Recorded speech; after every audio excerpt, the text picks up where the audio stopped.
Okay, welcome back. In this video, we're going to cover one of 3 common React patterns, and we're going to talk about how to create lists of components. We're going to be continuing from the previous video, so if you're not sure what code you should have, you can always check out the checkpoint in the notes that we'll link in the comment section. But let's get started. Let's make a list of components. So right now, our app looks like this, and Twitter with 1 tweet sounds like it's pretty boring.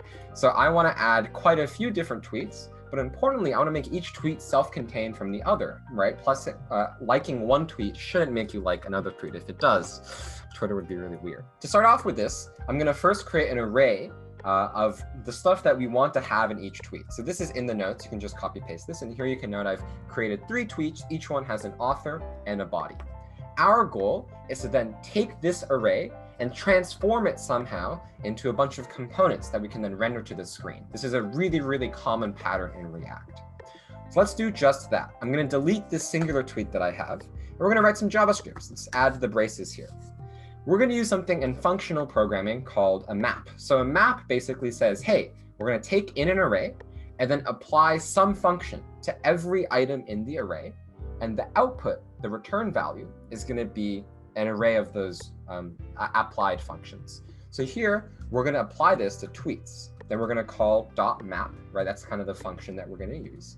And here, what we pass in here is a function. So again, we're passing in functions to other functions. I'm going to again use an arrow function. So here, this first thing is just what we're going to call the one input variable. The input variable in this case is a tweet, right? It's like a singular one of tweets. And here, we just need to return something. In this case, I want to return a tweet. But wait a second, right? Each tweet needs to have information from the tweet too. So let's do that. We'll do author. And then here again, I'm going to use JSX. We're going to use tweet.author. And for the body, we're going to do the exact same thing too. There you go. If I click save, kind of it's just going to work out of the bat. And if I refresh this to kind of reset the state, here you can see that updating each of the likes works completely independently from the other. So this is a really, really common pattern that you'll see in React, taking a list, using the map function, and then returning a bunch of other elements. There's actually quite a lot more that goes under the hood doing things like this, but for now, I think this is where we're going to close things off. So as a quick reminder, what do we cover today? First, we made an array, very exciting. But we learned how to use the .map function, a part of JavaScript standard library, to create a list of components from an array.